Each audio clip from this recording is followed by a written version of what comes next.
Hey everybody, and welcome to the Inferno cast. I, of course, am Inferno Fox, the host and the host of the Inferno Fox gaming channel here on YouTube. You can catch this podcast, of course, again, here on YouTube, as well as Apple Podcasts, Spotify, Amazon Music, and more. And we got a fun topic here today, one that is topical to literally over half the population of the planet.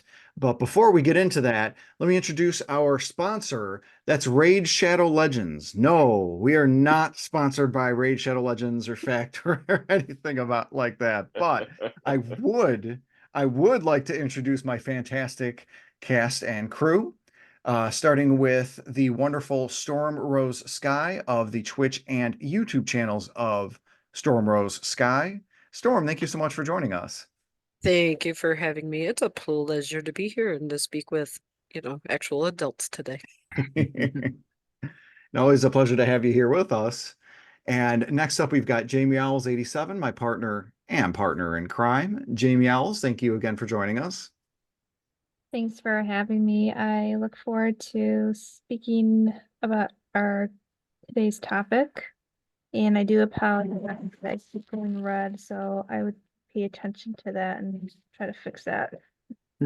Yeah, so for all of our fans on YouTube, if you see Jamie Owl's picture turning red, she is not angry. She is not like the matador holding up the red cape or anything like that. It is just kind of the thing there. But if she's flashing red, that means she's almost dead. Yes, Oh, she's got low health, so we'll throw her a potion or two. Give it some time. The matador might come out. Who knows? Yes. And we also have red. also have Astrimedes, developer and co-owner of Second Place Games. Astrimedes, thank you so much for joining us. Happy to be here talking with a mix of adults and children. I count myself among the children. Absolutely. We also have Simbu Darkfang, our resident level 5 grandpa, primary actor for Basement of the Dead. Again, that's Basement of the Dead located in the Chicagoland area, specifically in Aurora, Illinois. So if you're looking for a haunting good time, make sure you check out Basement of the Dead. And finally, the best player at Fork Knife BRs. Don't fight me on this. Simbu Darkfang, thank you so much for joining us. Hey, I'll fight you on it. Please don't. I'll beat you at Nintendo. Calm down there, Battletoad. Oh, if only Battletoads.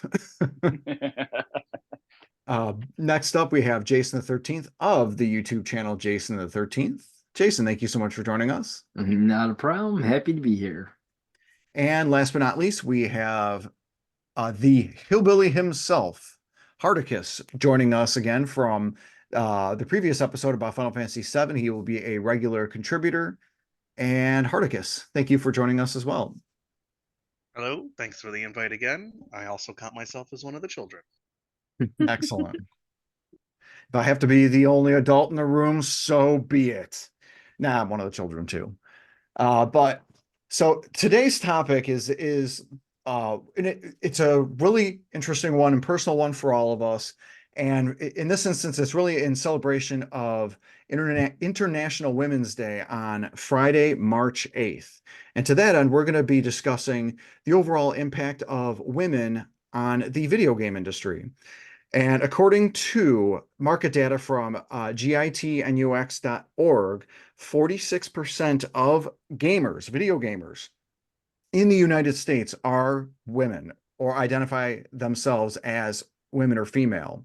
And of that 46%, 41% of them play games on their smartphones or smart devices, 25% play on consoles, and then the rest of them sort of just on miscellaneous other devices. So really to kind of put that in perspective, 46% overall, that's not an insignificant amount of people. Representation matters. And according to Forbes, when it comes to the actual development of video games today, 30% of individuals in the video game industry are female, or again, identify themselves as women. While this industry has been known to have been a boys' club, there have been women in the industry since its inception. One such example is going to be Donna Bailey, who worked with another programmer by the name of Ed Log back in 1981 to create the arcade game Centipede. If we look a little bit more in the present, another great example of a female programmer is Bree Code, and she had worked on titles like Child of Light. And of course, we've got actresses within the gaming industry as well, like Jennifer Hale, who's known for games like, little known titles, little indies like Mass Effect, Metroid Prime, Metal Gear Solid, and more. Just the little games. I don't know if we've heard, you guys have heard of them before, but what's also interesting too is even in the Japanese industry, there's been some awesome, fantastic female music composers. A few great examples include Minami Matsume, Yoko Shimomura, and Michido Yamane, who have composed music for Mega Man, Super Mario RPG, and Castlevania Symphony of the Night, respectively. And there have been women at the head seat of the table a number of times, including Amy Hennig, the writer and director for games like the Uncharted series, Jak and Daxter, Legacy of Kain, and more. And point of fact, of course, the current president of Xbox is a woman named Sarah Bond. So it's really an excellent thing that we have this sort of representation of women and females in the video game industry, especially because of how much of an impact and really a market that there really is for that.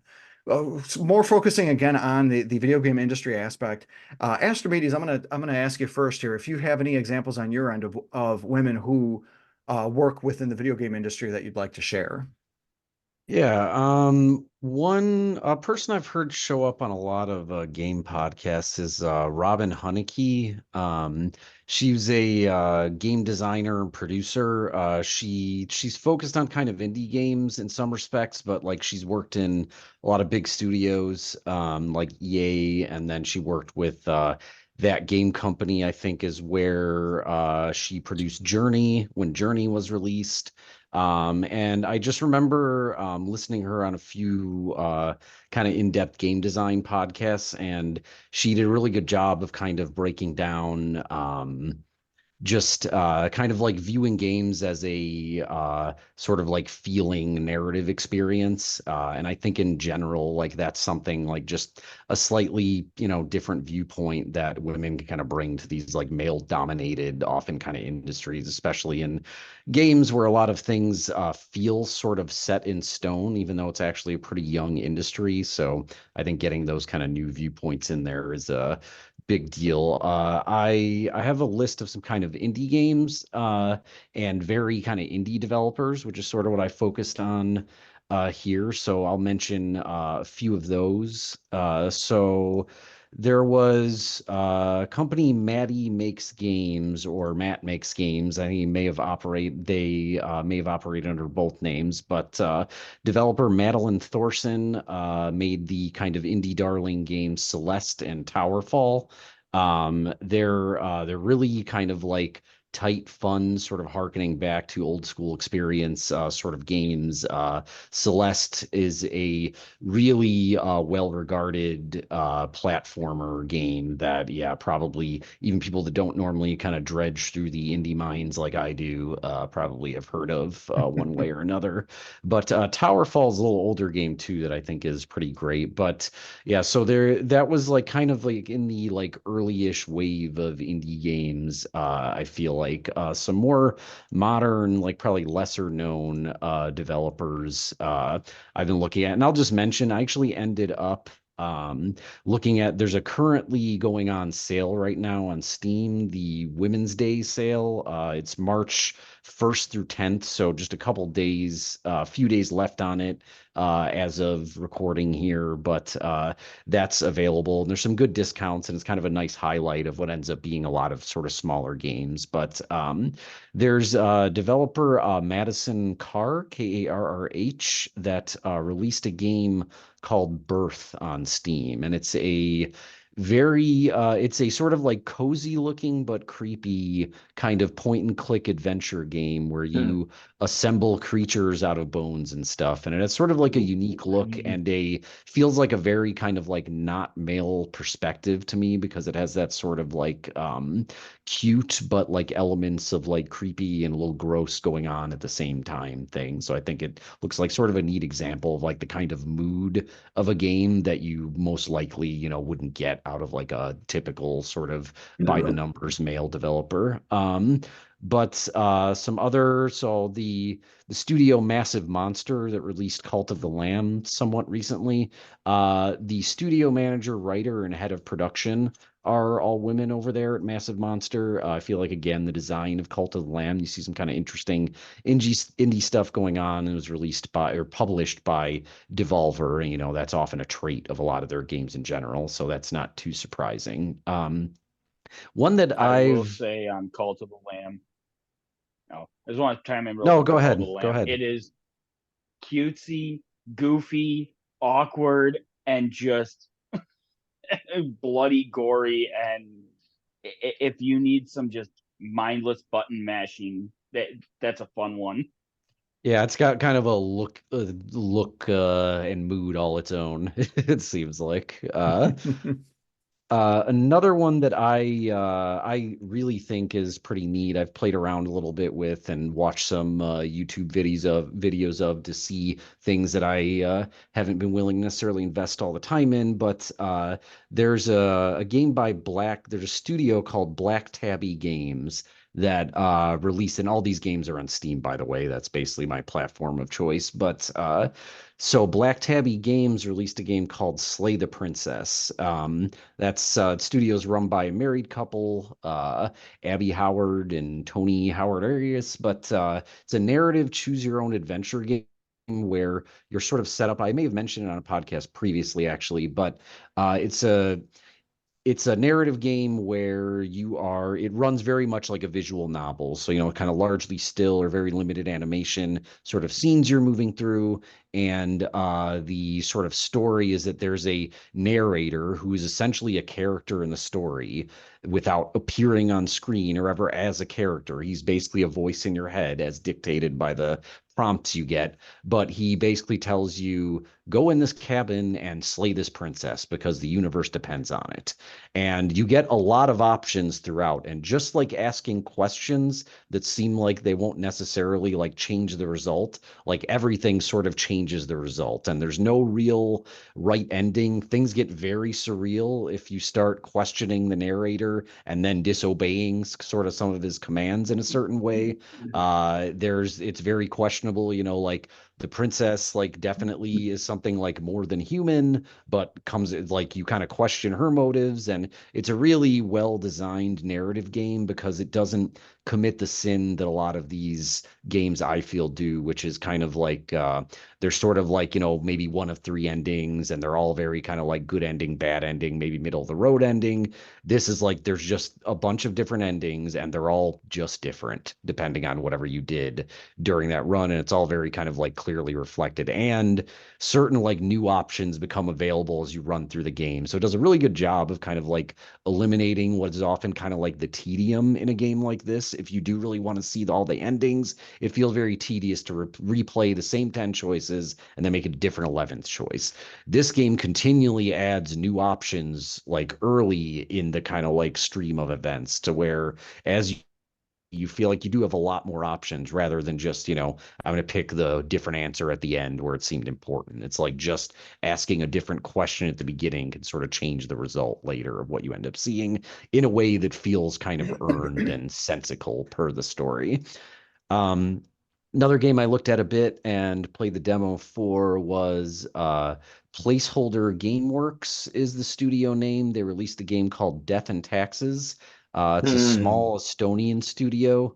with and the game is a point and click adventure game where it's sort of like Papers, Please, if anyone is familiar with that being a sort of form-based game where you're sort of somewhat physically interacting with the form to sort of stamp approved or whatever. But the twist on this one is that you're death and you're given the task of deciding which of these people on each kind of day of work that you get their forms in for live or die. And it's pretty kind of amusing writing and a fun little premise too. I see you not have you actually played that one? Did anyone else actually play that one? I have not played it, but one of the YouTubers I watched did a playthrough of it, and I enjoyed that game actually. Yeah, it's got a very fun tone.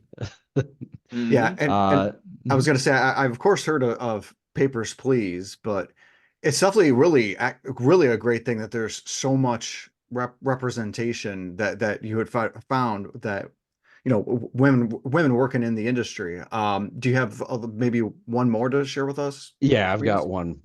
There's two I'll go through very quickly. There's a game by which studio called Witchbeam called Unpacking that is a fun, cozy game where you're sort of Tetrising items into place, a little bit of narrative attached to that as you go. And then the last one I'll mention, Grace Bruxner released I think it's two games now. There's Frog Detective 1 and 2. It's this kind of like charming 3D sort of simplistic art style with very sort of amusing and charming dialogue.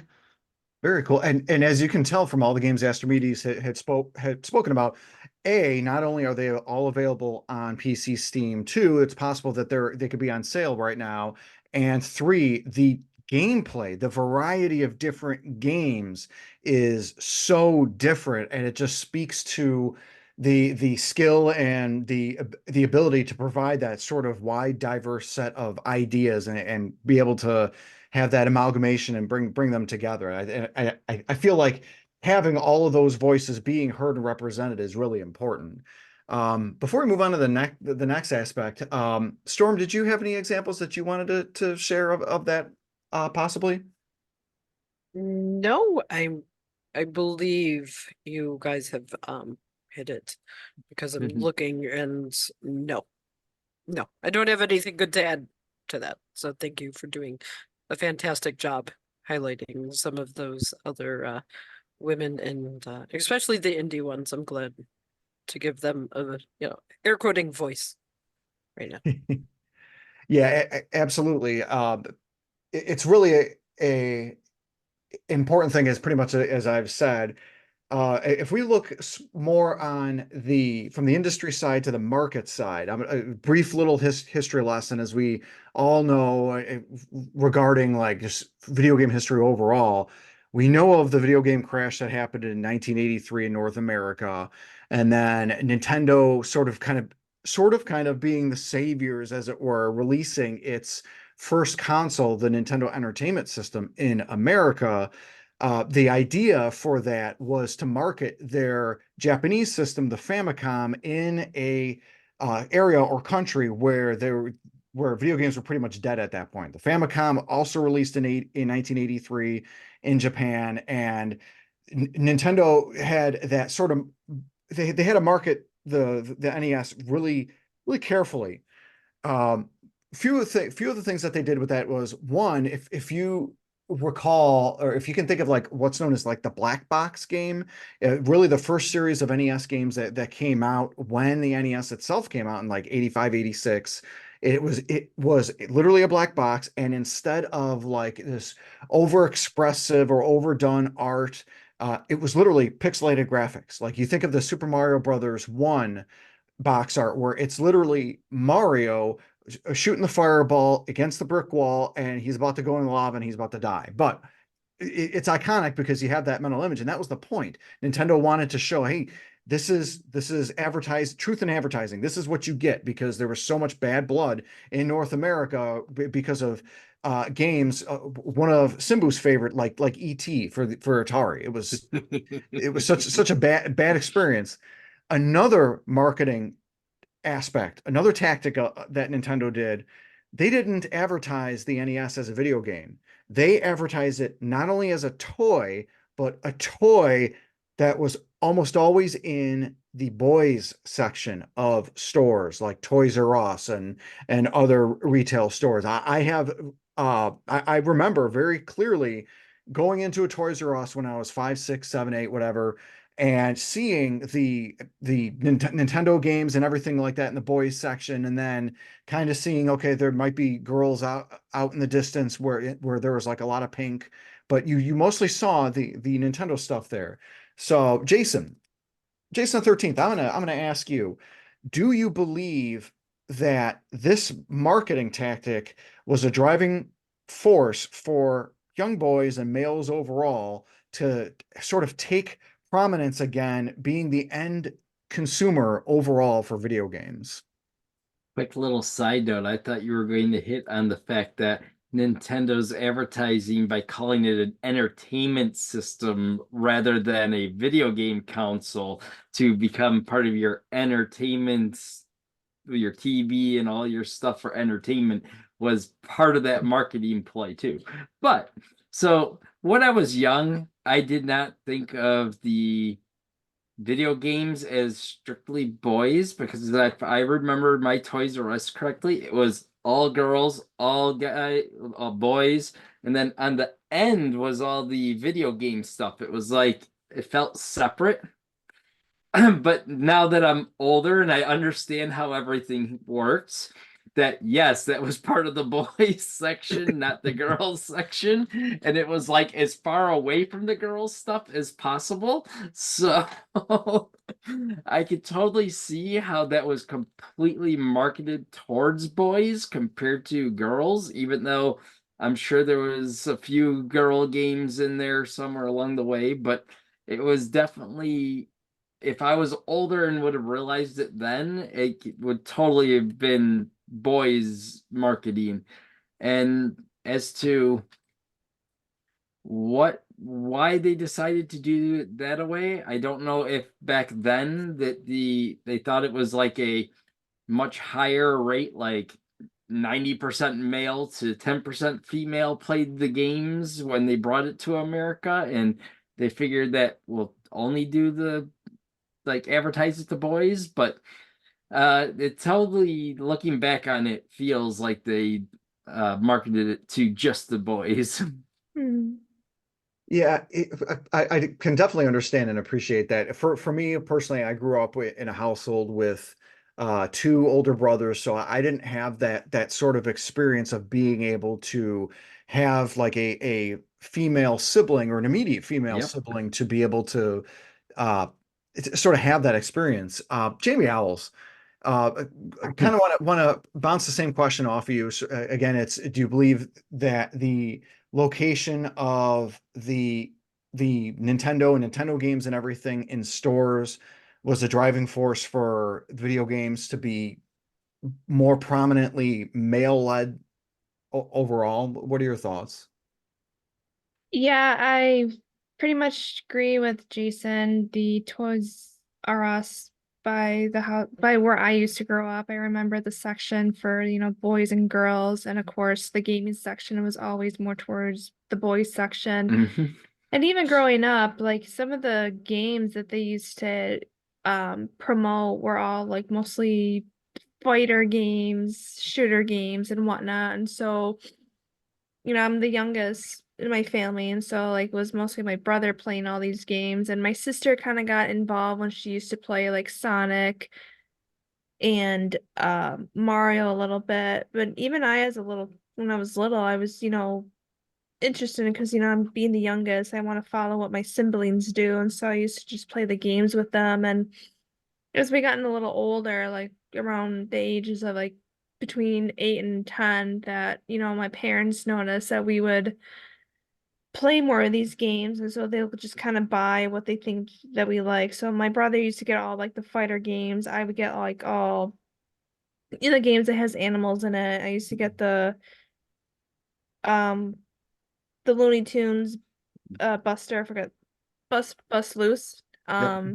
So anything like with related to animals and whatnot. But I have to agree that more in the 90s, they seem to gravitate more boys playing these. Even when you watch certain movies, like Big, for example, in the very beginning, you saw the kid playing on a computer game, so it always gravitates like boys playing these games versus seeing girls play them.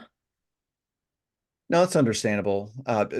Definitely sort of the image, especially back when the original NES and everything had come out. Uh, Simbu, how about you? Do you have any thoughts on this particular question?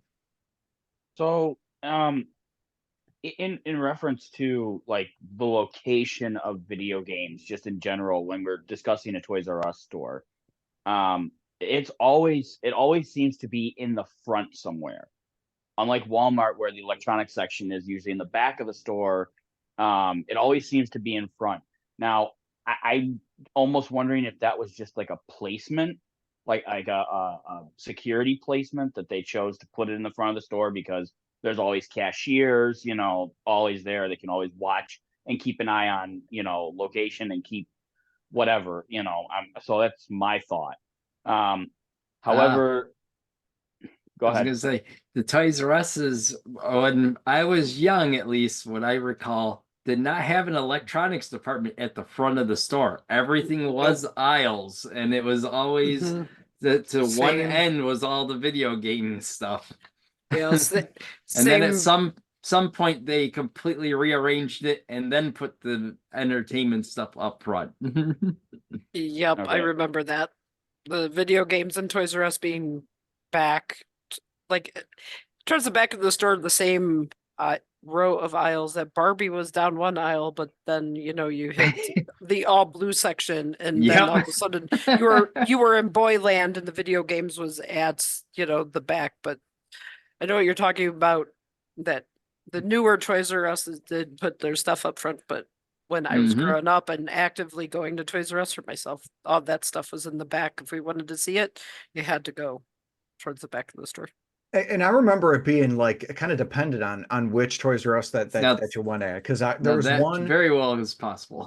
There was one, for example, I could swear the one by on Butterfield had it like you walked in and you like looked to the left and boom, there it was right there, like all of the electronics and everything like that. And then I remember there was one on the other side of the city that I had mentioned, where it was exactly Jason Storm, how you had said, because I remember that one I very clearly remember, because I kind of labyrinthian walked to get the little ticket, the little 59.95 Yep. ticket to pick up Star Fox 64 when that came out. I very clearly remember that. But Simbu, and I apologize, I realized I kind of cut you off You guys there. are fine. But yeah, Simbu, I definitely remember certain Toys R Us featuring a lot of the electronics up close too. I'm sorry, Simbu, go ahead and continue. Yeah. And just in general overall, as far as just the Toys R Us layouts, like of course I'm going off of the one by the Fox Valley Mall as the most recent example for myself. You still kind of notice that bit of separation, if that makes sense, because you would walk in, you would have the infants, toddlers, infant toys. Then you'd have like the toddler toys with like Thomas and stuff, and then you would have the girls / Legos area in like the middle ground, and then on the right hand, on all the way on the far left, if you're staring at the front of the store from the outside, the far left was all the boys stuff, and then the small section with little collectibles, and then pow, there was the uh, electronics section right there. So in a sense, if that's the structure that we're kind of leaning towards on this, then it's kind of still stayed the same as far as placement in the store. Not really, to me, it doesn't really signify that it's, hey, this is a boys only kind of club.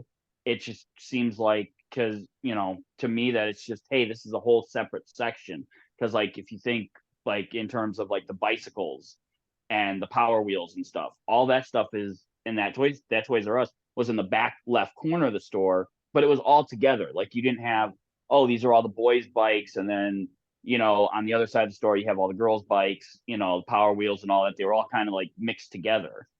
But my real big question with this, with the whole prominence of promotion for boys in the 80s for video gaming or entertainment systems, my question is going to be, and I didn't have a chance to look this up, but my question is going to be, what was the culture in Japan at the time of release?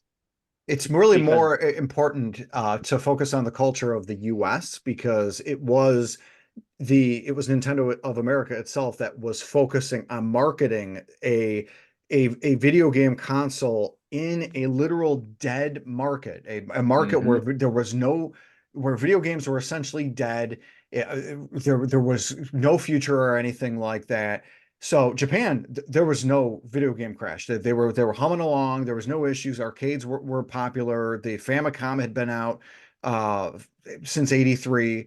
So I don't want to diminish your question because it's a very good question, but it's more the focus about Nintendo wanting to market the games and everything. And as Jason the 13th had said, we're going to market it as an entertainment system. So let's pop our own name of the company on an entertainment system, and you get the NES. And a good example of a black box game, Excite Bike, where you got the classic sprites, and then again the classic or iconic Super Mario Brothers box art, and you see Mario shooting the brick wall with the fireball, and he's about to fall in the lava.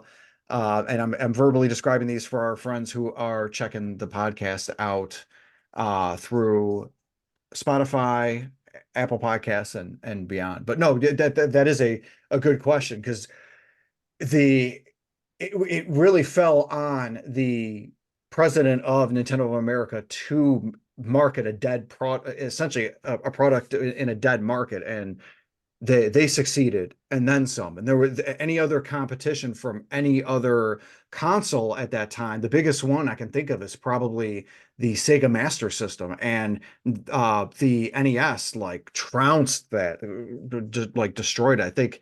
And when I say trounced and destroyed, I mean in North America. I think there was only out of 100% sales for home consoles, I want to say the NES, I think up to like 1988 was like 90% of the market, and the Sega with its Master System, I think was like 5%.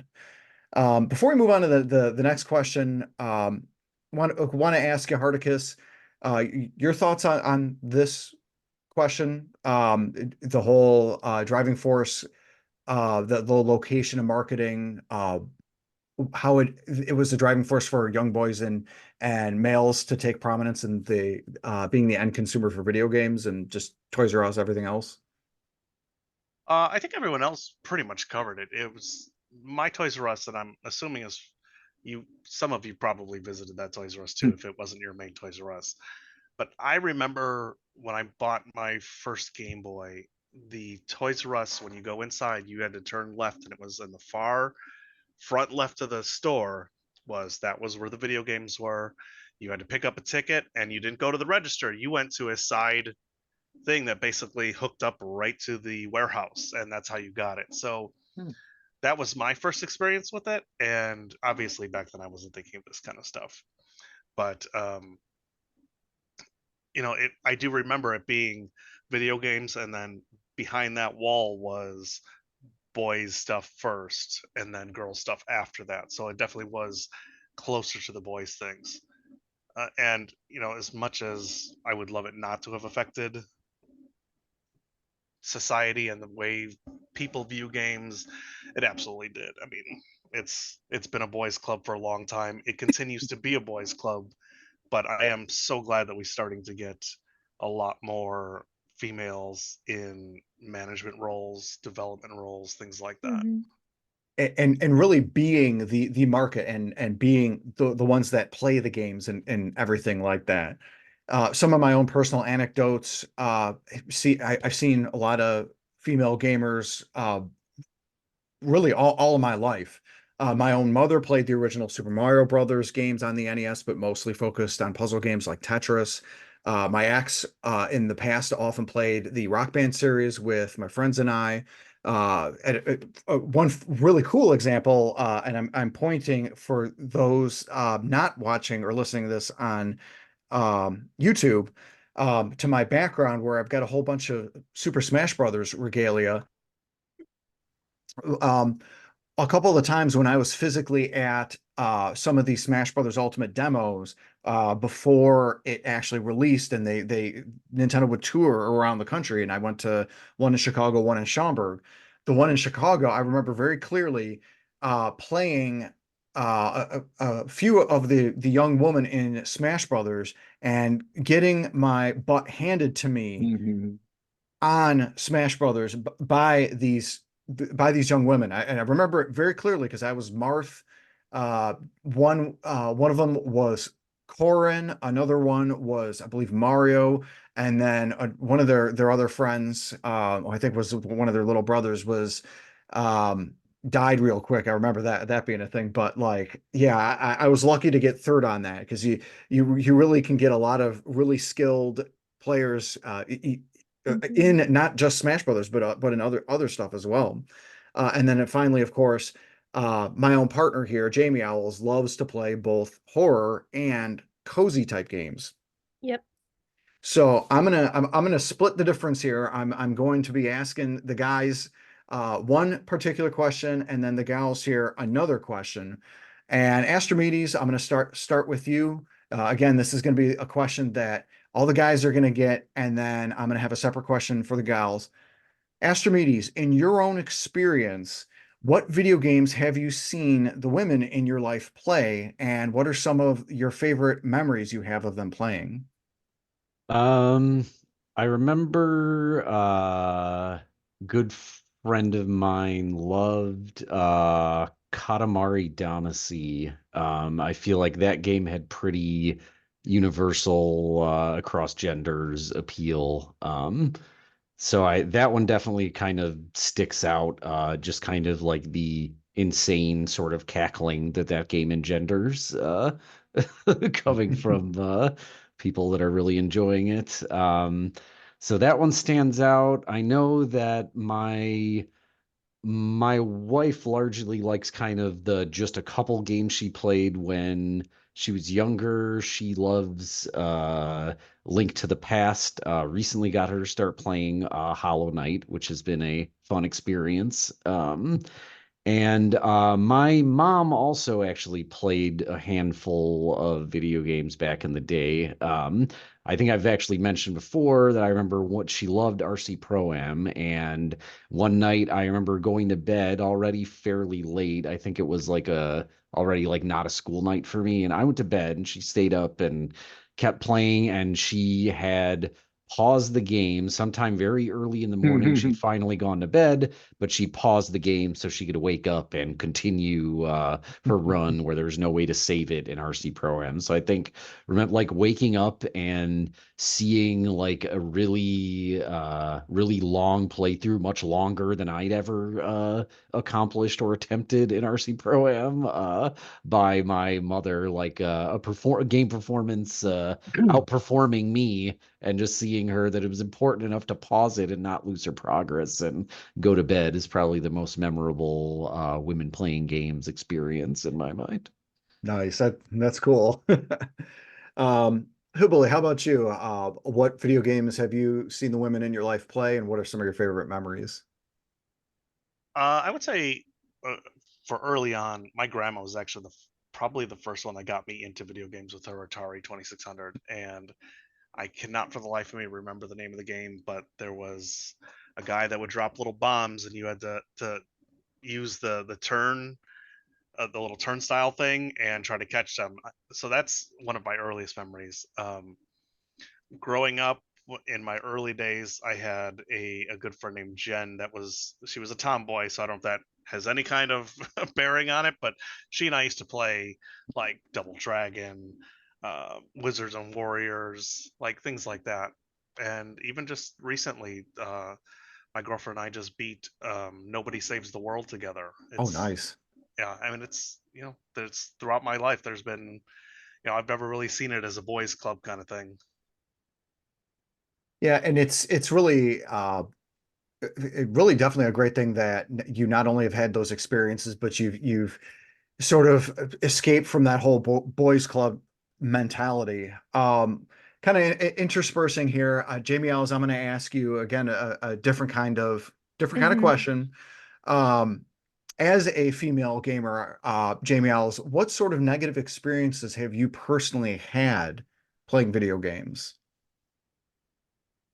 To be honest, I didn't really have any personal negative experiences with playing video games. Now, if you're asking, have I ever received a bad experience from playing online? No, because one of the reasons I choose not to play online is because of hearing horror stories of women playing online and some of the riff they get from males who realize that there's a girl playing the game, and just hearing some of the stories that women get, like death threats and being called derogatory names. That's the reason why I do not want to play online. But overall, I never really had a bad experience.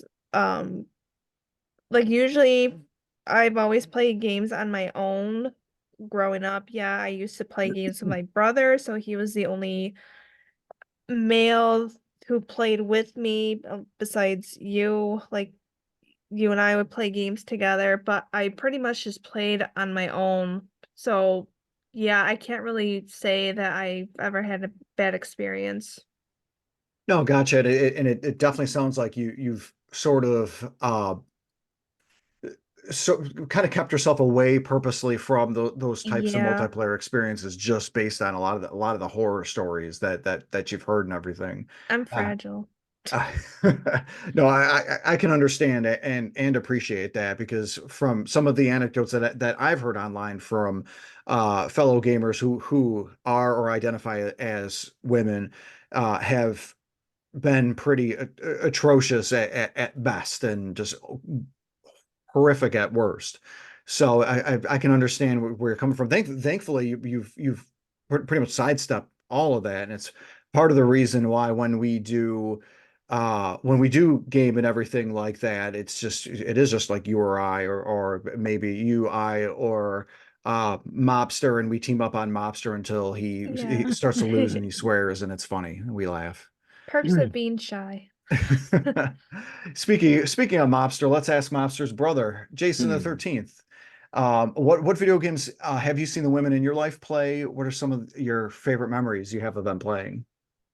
Up until high school, I can only think of two girls that I did watch play. One, my mom, and all she would play is Tetris. That is the only game she ever touched. So those were fun when she actually sat down and played Tetris with us. And the only other girl that I could think of is because I don't have very many female cousins. When I went to my Uncle Lester's, his daughter, my cousin Amanda, she would play Mario and Duck Hunt with us because those were the main two games that we played at my uncle's house. And then come high school, and I started getting along with more women and getting some friends. And then I learned my one real good friend, she plays every Zelda game ever, so that was fun to learn. And I don't know if I ever being that I didn't have a lot of females growing up, I don't know if I ever realized it was a boy, quote unquote, boys club thing. But there was definitely fun memories. Like I said, my mom playing games, even though it was just Tetris, or just we always would try and where we all took turns playing Mario, and then you'd like see who can get the farthest, and made a competition out of that. And then, like I said, finding out one of my good friends since high school, she plays every Zelda game, and that is one of my favorite franchises. So stuff like that. Very cool.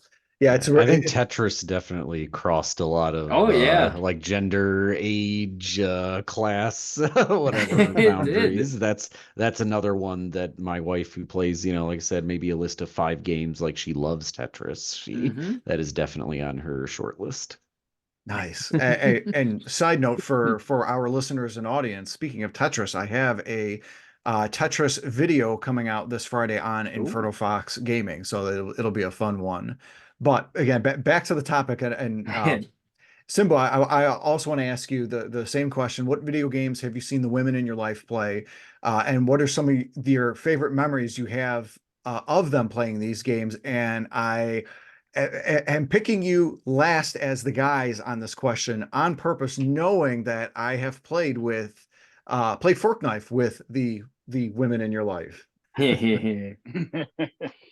So, much like Jason the 13th, as we are cousins, we didn't, our mom's side of the family was all boys, one girl. One girl. So one girl in the whole, 14, 15 of us. Yep. Mm-hmm.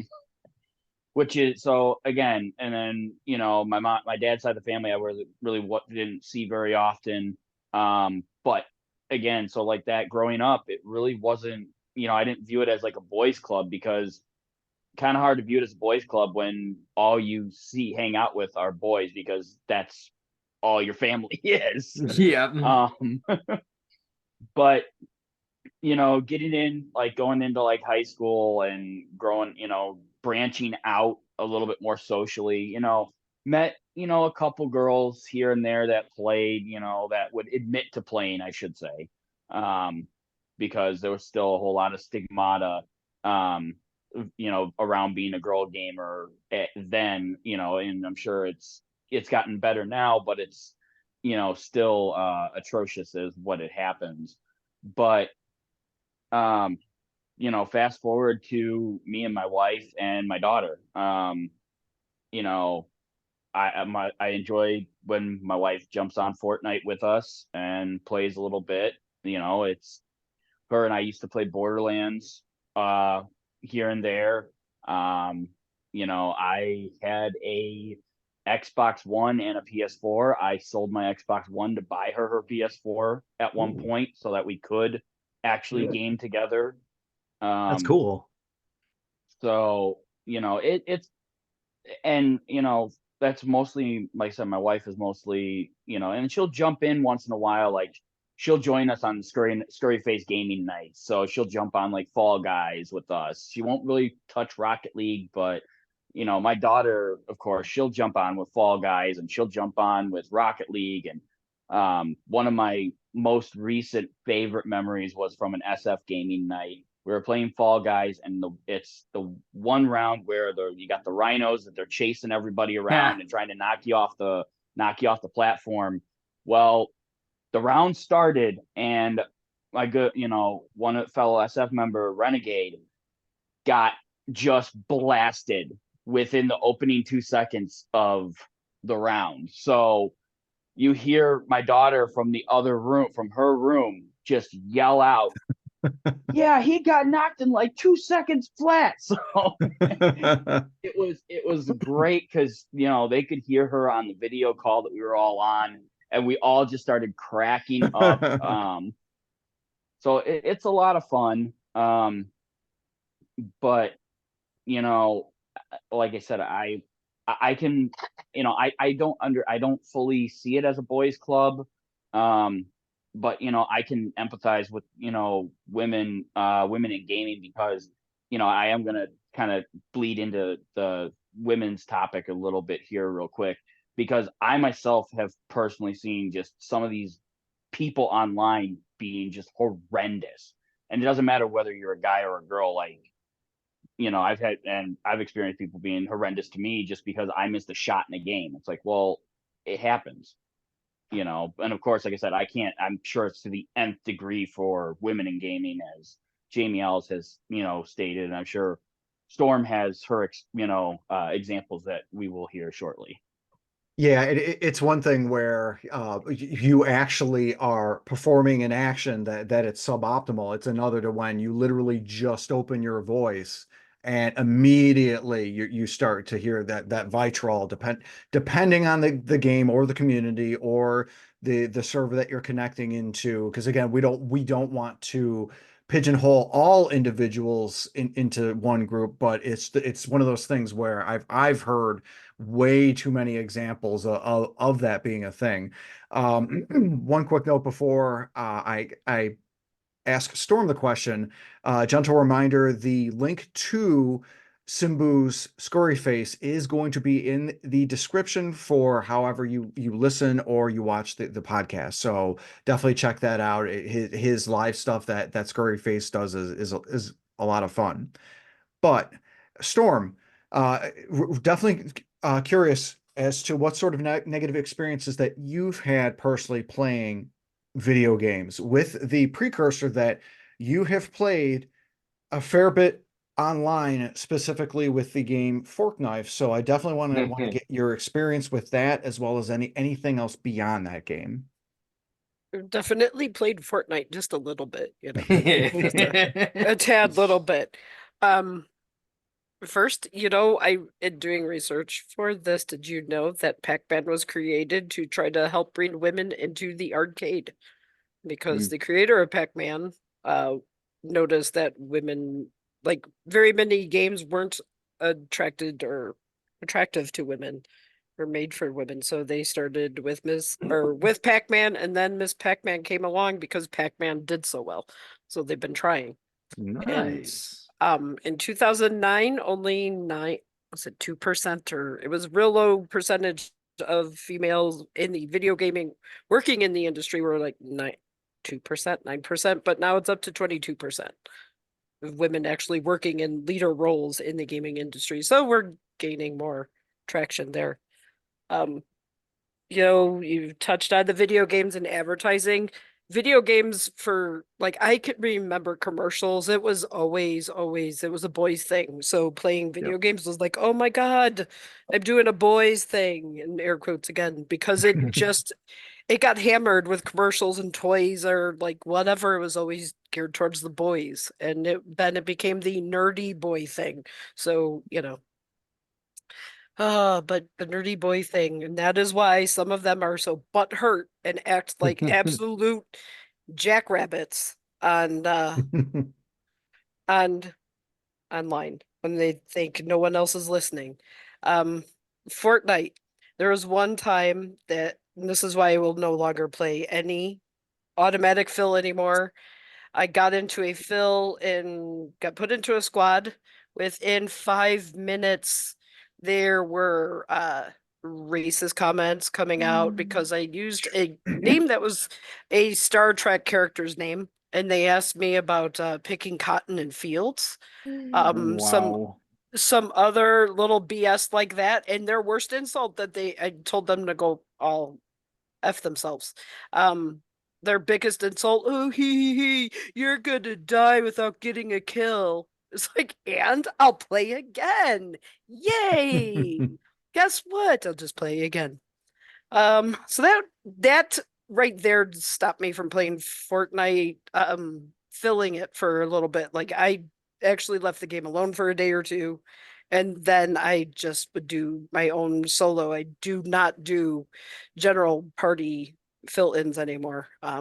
That is why I was so happy when you guys came along or invited me to your group, because not only are you safe to play around, there's none of the, oh my God, you're a girl, do you know how to do this? Except we've had one individual do that to me, and I quickly told that individual what he could do to himself.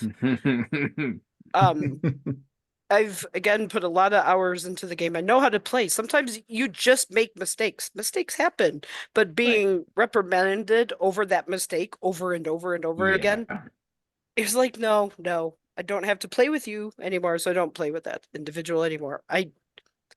That is part of the reason why, no matter even if we got an Xbox or whatever, I will never play Call of Duty. I know that is where a lot more of the visceral and a lot more of the crap lives, and it can live there. I have no need to play that game and involve myself with all them little boys out there who feel manly now because they're attacking someone over the internet and over a game. You all should. It's mind blowing, the ignorance and all of the It's just so gross. It's absolutely gross.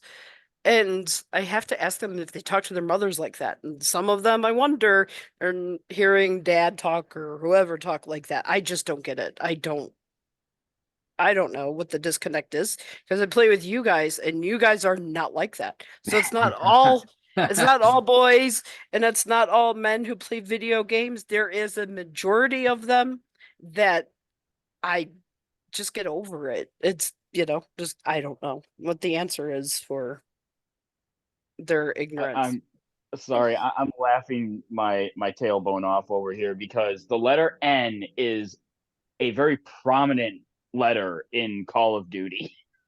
Oh God. Yeah. Seems like a bad place. Yeah. Yeah. I think like the bigger the audience, like because I mean, the problem is in these communities, right? The people that are good, like you probably don't notice them because they're just being normal. Yep. And then Right. like you have a giant audience, and then you have a very loud minority that is extremely terrible. And it And they just just Yeah. taint the ruins the experience whole for so many everything. people. Yeah. Absolutely. Yep. It's like having the one bad student in the class that makes you have to yell at everyone. Yeah, and maybe probably similarly too, that one bad student might make these only slightly more timid bad students start speaking up too. Exactly. Yeah. Becomes a pack mentality situation. Yep.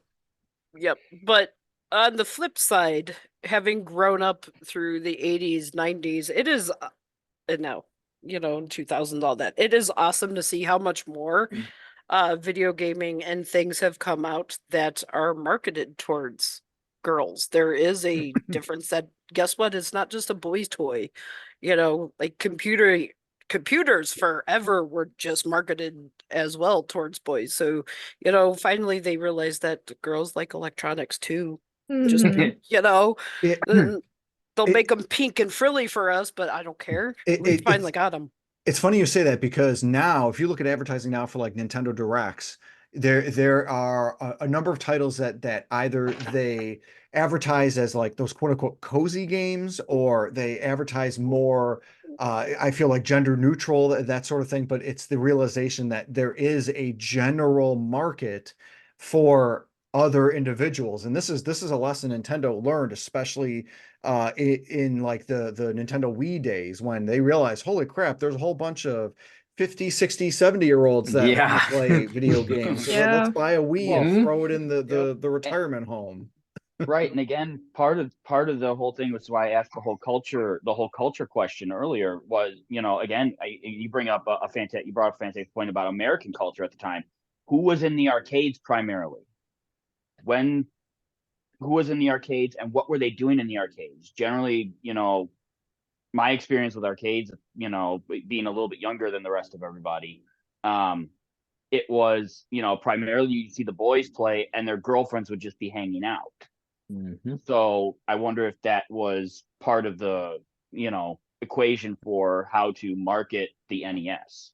Yeah, I think a lot of those things were like very pointlessly gendered, even more so then than now. It's like this didn't need to be a boys thing, but it's like you start getting all the boy aesthetics slapped on it and everything, and now it's like even games, it's like you look at some of the theming, like, oh, the old rescue the princess trope, whatever, it's like Yeah. Mhm. Hillbilly, you had, did you have an example of another women in gaming sort of thing? Yeah, you guys talked about earlier, like giving a voice to women in gaming, and the one thing I really wanted to touch on was voice actresses for some of these games. I mean, it gives such it to me it adds such an incredible depth to the games that Mhm. didn't when I was a kid. I mean, you were reading everything. Mhm. Nowadays, you get some Yeah. amazing performances, and like I just to name a few, like Laura Bailey, Ashley Johnson, Claudia Black, Ashley Birch. I mean, those four women have been across so many games alone. Like World of Warcraft, Last of Us, the Tales series, Persona, Uncharted. Like they've done, some of them have been in multiple games together too. So I just wanted to bring attention to the women in voice acting, because that is, to me, adds such depth to games. It's really important Mhm. because of the whole immersion factor. The biggest thing when it comes to video games is immersion? Are you immersed within the experience to where you can sort of lose yourself in the game so that you can really have that forward progression? So ultimately, you're popping more quarters into the arcade machine, or with home gaming and home consoles, are you continuing to put the hours to where you want to buy more games and everything? One of the tropes, though, with video games themselves, it really has been pervasive ever since like the earliest days of video games, and that's going to be the objectification of women and their sexuality within the medium. And there's a number of examples where we've got strong female leads often having their sexuality flaunted, sometimes gratuitously. Big examples of this. Look at the Metroid series, where Samus, if you the goal or purpose is to try and finish the game as quickly as you can, so you can see Samus in her Justin Bailey, or like you got Tomb Raider with Lara Croft flaunting her assets, and even Tifa from Final Fantasy VII as well. Them But triangles. one important thing with the whole like women and sexuality thing is I also don't want to put them in that single box where we're just looking at them by their physical appearance, because that does these specific characters as well as others a disservice. Samus is a battle-hardened bounty hunter whose will to succeed and get the job done makes her a consummate professional, having that sort of kindness, but also no mercy for her enemies. Lara Croft is a killer artifact hunter, and she's willing to face any danger to succeed. And Tifa's own personality complexities are often overshadowed by Final Fantasy VII's main protagonist, Cloud, but rest assured, she's got just as a nuanced character, and this is especially on display with Final Fantasy VII Rebirth that had just recently released. So more of a general question as we sort of close things out here. And Jamie Ellis, I'm going to pick on you first. What are some examples of your favorite video game heroines? Video game heroines. Obviously it would be Lara Croft. As for those who have been listening, they should know by now I'm a huge Tomb Raider fan. Who else? Who else? I love Renoa from Final Fantasy VIII. Luna from Final Fantasy X. Oh yeah, Yuna, that's a good one Yuna, too. yeah. Peach from the Mario Brothers. Uh, oh, I love Amicia from A Plague's Tale. She's another one. And Aloy. I'm going down the list of games I've been playing. Yeah, that's pretty much it. If there's more, I'll mention them in the next podcast. Yeah, no, that's a good list, but you mentioned some that have been around since like the mid 80s with Yeah. Peach, 90s with Renoa, the aughts with Yuna, and then even recently the last decade or so with Amicia and Aloy. So Mm-hmm. it's really great that there are a lot of these strong video game heroines really within the decades. Um, Hillbilly, how about you? Who are some of your favorite video game heroines? You and Jamie actually listed off quite a few of mine. And Lara Croft, I mean, she's iconic. You know, Yeah. especially the new ones where she's just getting brutalized sometimes. Like to me, it adds a little bit more depth to her determination and character than the original. You know, I'm just a badass kind of thing. So I really enjoyed seeing that, like coming into her badassness from a beginner. Aloy, Tifa, and two that weren't mentioned was like Celis from 6. I really liked her, and Ciri from Witcher 3 was another favorite.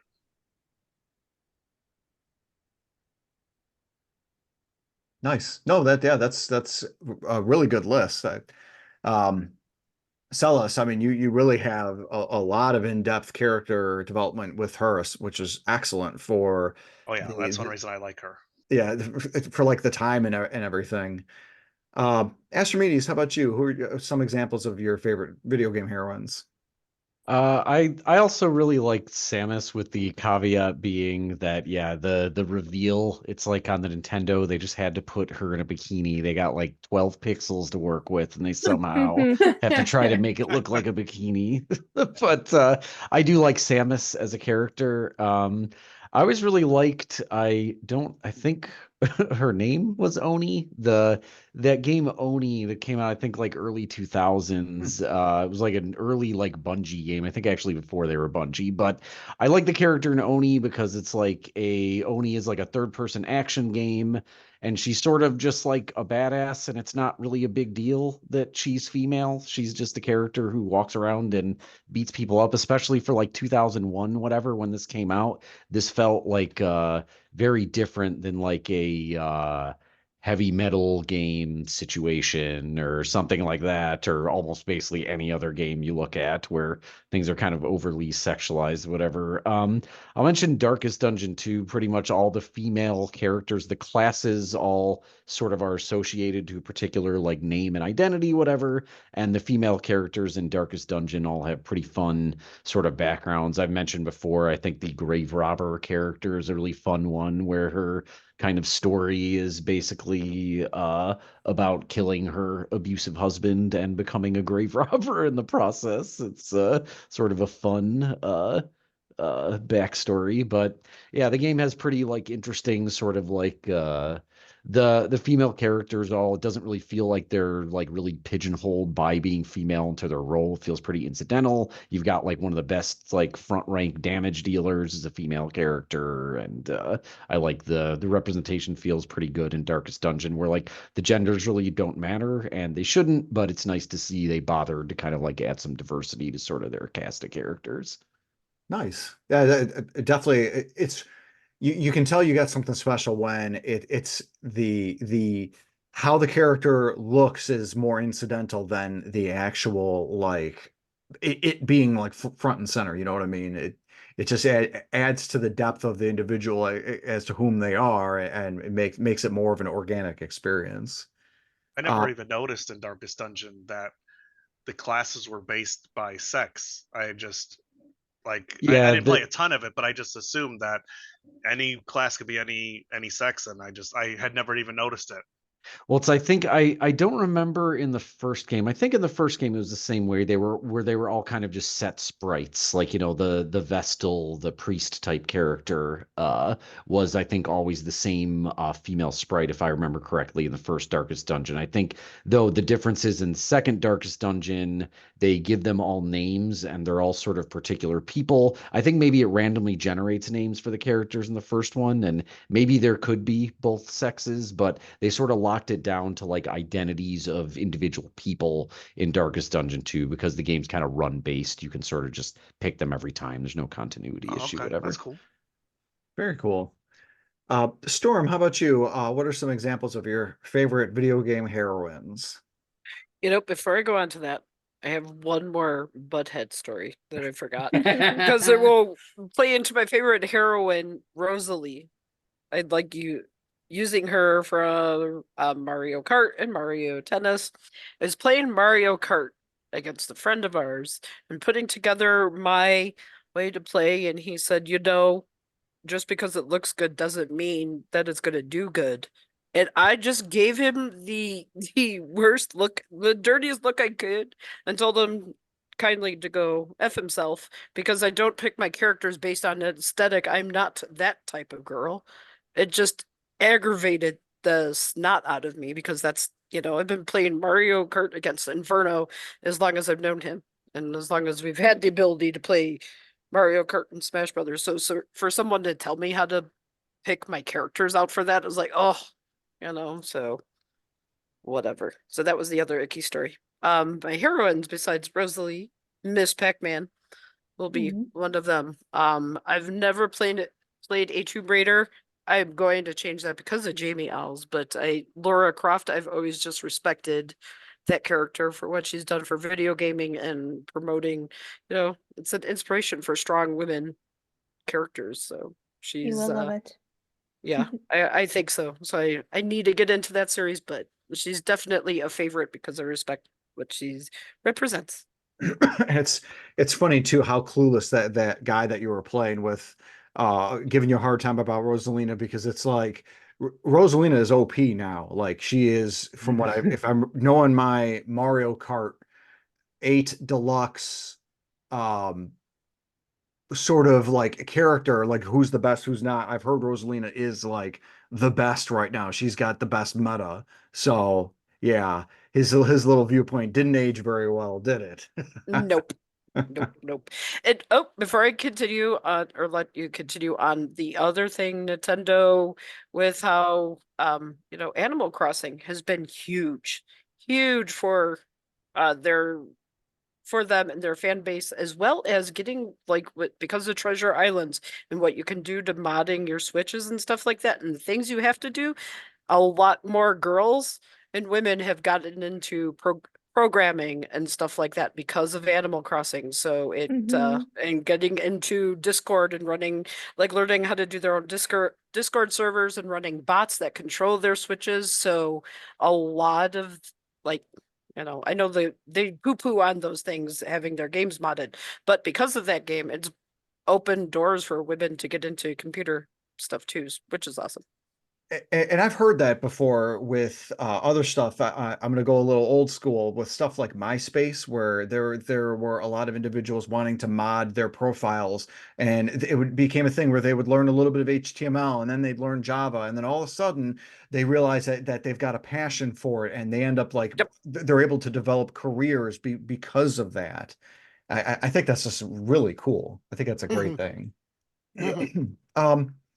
Simbu, how about you? What are some examples of your favorite video game heroines? So piggybacking on the MySpace thing, just one real quick thing. The reason nobody argued on MySpace is because we were all too busy trying to be computer programmers. I was trying to be friends with Tom. He never accepted my friend request. I don't know. Too The worried about only who to put person- as your top 5 friends. Who had that number 1 spot? Oh.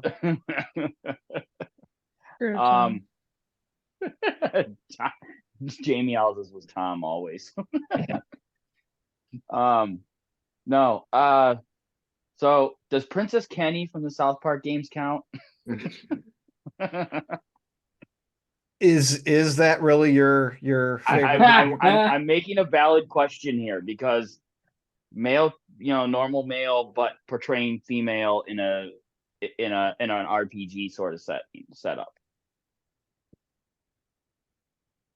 So gender identity it can be a very fluid concept, but here at Inferno Fox Gaming and at Inferno Cast, we accept any and all individuals who want to express their gender identity any way that they wish and that they please.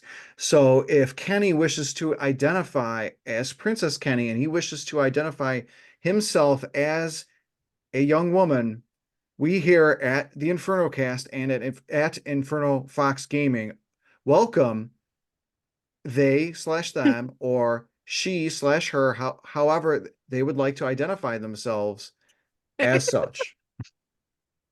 That is my formal answer. Jason the 13th. I only get one name. Wow. You said that, and you have another one?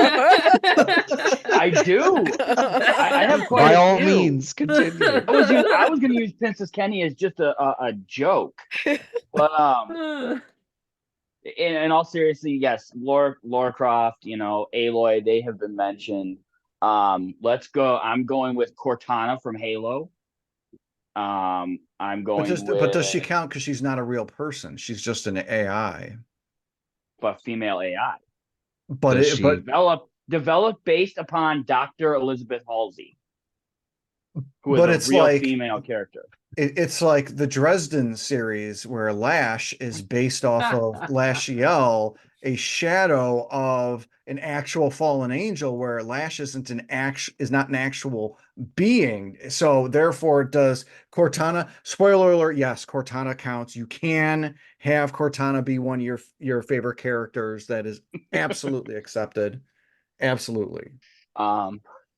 Another, and the other one, which hopefully won't be a controversial topic this time, Freya from God of War. That's a She good was one. going to be my other one. I forgot to say her name. But yeah, that was a good one. She redeemed the- herself. Yep, and prominently because she is such a BA female character Yes. in the new 2 God of War games, but her best sequence has to be the opening sequence of God of War Ragnarok. Yes. I'll agree. Nice. That's a good one. Definitely. So Jason the 13th, what are some examples of your favorite video game heroines? Other than ones that have already been spoken, and I'm surprised the first one one of them, the first one I'll mention, it hasn't been brought up yet. Let's go with Resident Evil. Oh, Claire and Jill, and the first games where you could be Chris or Jill, right? Jill or Claire. Oh my God, I'm getting them screwed up as Yeah, to which one was which. Jill was 1, 3, and 6, or no, 1, Yep, 3, and yeah. 5. Yeah, where you could be Chris or Jill. Yep, we picked Jill like every time in Resident Evil. That was awesome. I can't let it go without bringing up my Disgaea because I fell in love with Etna and Flan in the first Disgaea. They were the reason to play the game, even though Laharl is your main character. They were your like next two big characters, and they make the game through everything. Um, Other than those two, like I said, everything else that's coming up, you guys have all mentioned like all the other good ones that I could think of. But yeah, Resident Evil and Disgaea, man, they would be up there in my tops. Nice. Yeah, I think I've half of us have mentioned it already. For me, it's Samus Aran. And then probably so Hillbilly had said Celeste, so I'll say Terra. Yeah. It definitely the character's fantastic from 6, and then Best Girl Makoto from Persona 5. Her whole character arc is awesome. Um, Although I really I'm liking Yukari from Persona 3 Reload. Her whole character arc's been really good, and just a lot of amazing developed characters in a lot of these games.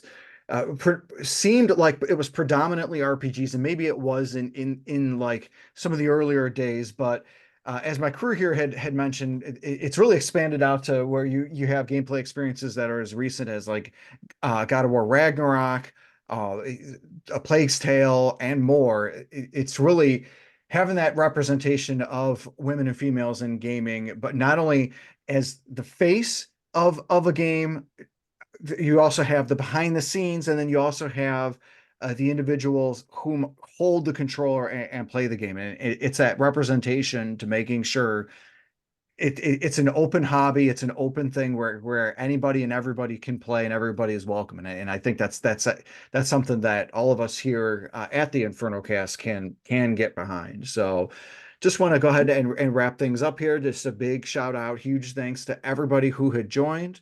Links to their various social media and outlets, platforms are going to be in the description below.